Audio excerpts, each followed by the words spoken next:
Hola a todos y a todas. En esta presentación vamos a revisar los fundamentos y los principios de la evaluación competencial, así como las técnicas y los instrumentos más adecuados para realizarla y poder aplicarla en vuestra unidad didáctica integrada. Comenzaremos recordando una frase de Amparo Escamilla, donde pone en valor la importancia de la evaluación. Ella dice: de todos los elementos de la planificación didáctica, la evaluación es el que posee más trascendencia para el alumno, las familias, la sociedad y el sistema educativo. Es decir, tiene una gran importancia y solemos dejarlo para el final, cuando realmente debería ir paralelo a toda la metodología de nuestra programación. Vamos a ello. El término evaluar viene del latín avalere, que quiere decir dar valor a algo. La Real Academia la define como la acción de estimar, calcular o apreciar el valor de algo, y centrándonos en la evaluación educativa, los verbos diagnosticar, medir, enjuiciar, calificar y valorar son algunos de los que están englobados dentro del concepto más amplio de evaluación. Lo cierto es que a lo largo del tiempo y en nuestra vida cotidiana, los seres humanos evaluamos y somos evaluados constantemente. Evaluamos productos, opinamos sobre hechos y situaciones, elaboramos juicios sobre personas o circunstancias y, sobre todo, nos valoramos y evaluamos a nosotros mismos. ¿Pero por qué evaluar? En mi opinión, la respuesta debería ser, sobre todo, para mejorar. Carmen Pellicer dice que evaluar es un proceso de investigación cuya finalidad es que la información obtenida revierta en la mejora de los resultados. Sin duda, Einstein tenía razón con la frase que todos conoceréis, que dice: si buscas resultados distintos, no hagas siempre lo mismo. A esta frase yo le añadiría que sí, pero la guía para mejorar un proceso ha de partir de una evaluación bien ajustada. ¿Y para qué en educación? Sin duda, esa finalidad, ese para qué, y también los destinatarios, el para quién de la evaluación, constituyen dos elementos fundamentales del proceso.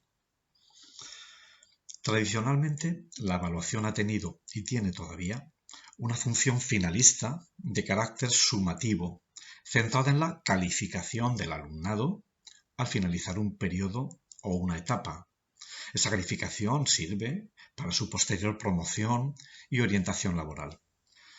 Sin duda, esta función de la evaluación, esta función tiene una gran importancia social y personal, pero su enfoque ha de ser necesariamente revisado o al menos complementado si lo que se pretende es una educación integral, equitativa e inclusiva, ya que hoy día los avances en psicopedagogía han demostrado que el aprendizaje es un proceso no lineal, que está muy condicionado por el contexto en el que se desarrolla, por los intereses y capacidades cognitivas del alumnado, por su entorno social, etc., tal y como se ve en la diapositiva, dada a conocer por Miguel Ángel Santos Guerra.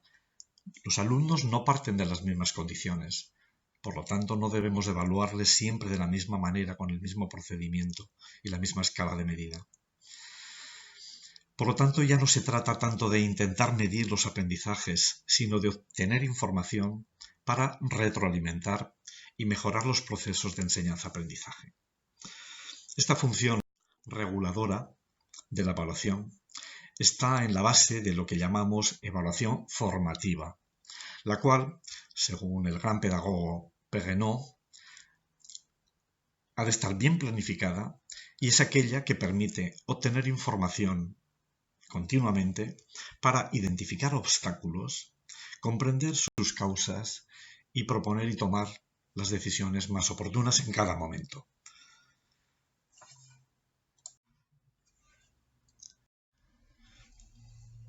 En la siguiente tabla comparativa entre la evaluación tradicional centrada en los contenidos y la evaluación por competencias centrada en los desempeños, podemos apreciar mejor los principios que fundamentan la evaluación formativa, la cual, en lugar de emplear solo números, describe los niveles de logro. Es auténtica ya que se evalúan evidencias en situaciones y contextos reales. Es global porque se enfoca mediante la valoración de los 3 tipos de saberes. Es individual y a la vez es criterial, ya que hace referencia no tanto a la norma o a la media de un grupo, sino al criterio de evaluación del logro. Es una evaluación democrática y participativa, ya que promueve también la autoevaluación y la coevaluación del alumnado. Por último, es continua, es sistemática y flexible, ya que evalúa todo el proceso empleando para ello diversas técnicas e instrumentos de registro, como más tarde veremos. La evaluación se ha ido transformando a lo largo del siglo pasado, pero concretamente con la incorporación de las competencias a los currículums educativos, se ha consolidado el concepto de evaluación auténtica, o también llamada evaluación del desempeño, según la cual ya no se trata tanto de evaluar los aprendizajes, sino sobre todo su puesta en funcionamiento de forma integrada para la realización de tareas en circunstancias reales y complejas, cercanas a la vida cotidiana. En mi opinión, una definición muy completa y en parte muy similar a la de Perrenot es la que nos hace María Antonia Casanova. La evaluación educativa, dice Casanova, es un proceso sistemático y riguroso de recogida de datos, incorporado al proceso educativo desde su comienzo, de manera que sea posible disponer de información continua para conocer la situación, formar juicios de valor y tomar las decisiones adecuadas para mejorar la acción educativa. Resalto, proceso sistemático de recogida de datos. ¿Con qué fin? Formar juicios de valor y tomar las decisiones adecuadas.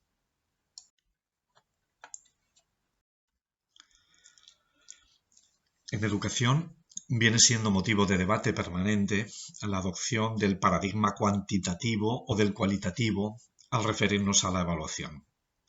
Si bien en los últimos años ambos modelos han ido acercando sus planteamientos. En general, según Casanova, los métodos cuantitativos se utilizan con validez y fiabilidad para valorar productos acabados y tomar medidas para su mejora a medio o largo plazo. Sin embargo, para valorar los procesos y mejorarlos de forma continua, son idóneos los métodos cualitativos, por lo que son estos los más apropiados para valorar y ajustar la enseñanza y el aprendizaje que tiene lugar en las aulas. La evaluación, sin duda, es un proceso complejo, cuya planificación requiere responder a una serie de preguntas. ¿Qué, por qué, para quién, dónde, cuándo, con quién, cómo y con qué? A lo largo de esta presentación iremos respondiendo con más detalle a estas preguntas que brevemente vamos a resumir ahora. Respecto al qué se evalúa, pues depende del ámbito, puede abarcar todo el sistema educativo, o bien los centros, o los programas educativos, o la actuación del profesorado y el aprendizaje del alumnado. En cuanto al cuándo y el por qué, estas dos cuestiones están estrechamente relacionadas, ya que, en un contexto de evaluación continua, el momento en que se realiza la evaluación condiciona claramente su función. Respecto al quién, desde un planteamiento democrático, es conveniente implicar a los diferentes agentes educativos, internos y externos. Respecto al qué, en lugar de la media de un grupo, los referentes básicos han de ser los criterios de evaluación y los indicadores de logro. Respecto al cómo, en coherencia con el propósito evaluador de los diferentes contenidos y los diferentes tipos de desempeño, se requiere de un mestizaje de técnicas diversas. Y por último, el con qué. Los instrumentos para registrar la información han de adecuarse a las distintas técnicas empleadas en cada momento. Si nos centramos en la evaluación ya del trabajo del aula, que es la que nos importa, en cuanto al qué evaluar, la respuesta es fundamentalmente el nivel de logro del alumno en la realización de tareas integradas.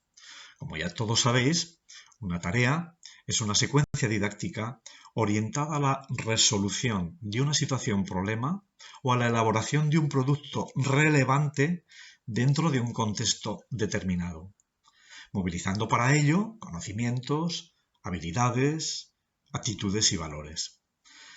No se trata, por tanto, de medir solo los aprendizajes, sino su puesta en funcionamiento para resolver situaciones complejas en diferentes contextos. Las pruebas de evaluación, es decir, las actividades que valoramos, han de formar parte de las tareas, proporcionando evidencias a partir de ese tipo de actividades que pueden ser escritas en forma de resúmenes, monografías, trabajos de investigación, cuadernos de clase, etc. Pueden ser orales, en forma de presentaciones, entrevistas, debates. También pueden ser productos elaborados y creaciones que pueden ser musicales, tecnológicas, motrices, etcétera, etcétera. Respecto al cuándo y el por qué, todos sabréis que distinguimos tres momentos y funciones de la evaluación. La evaluación inicial es aquella que se aplica al comienzo del proceso para conocer la situación de partida. Su función es claramente diagnóstica, ya que permite conocer las ideas previas, los conocimientos, así como las actitudes y valores del alumnado, y por lo tanto adaptar desde el primer momento la actuación del profesor en el aula.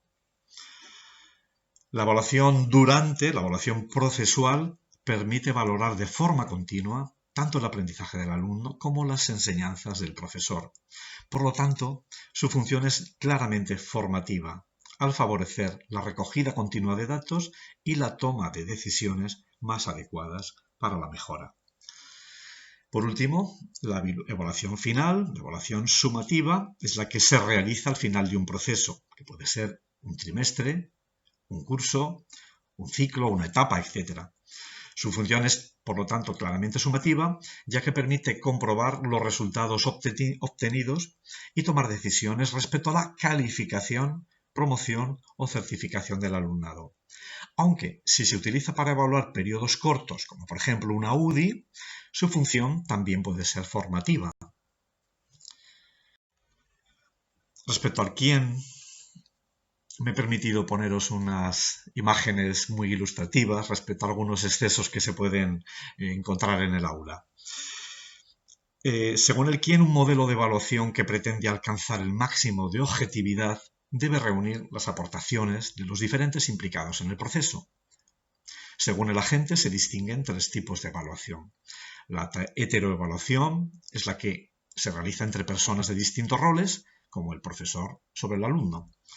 La coevaluación es la evaluación mutua y conjunta de una actividad realizada entre varios.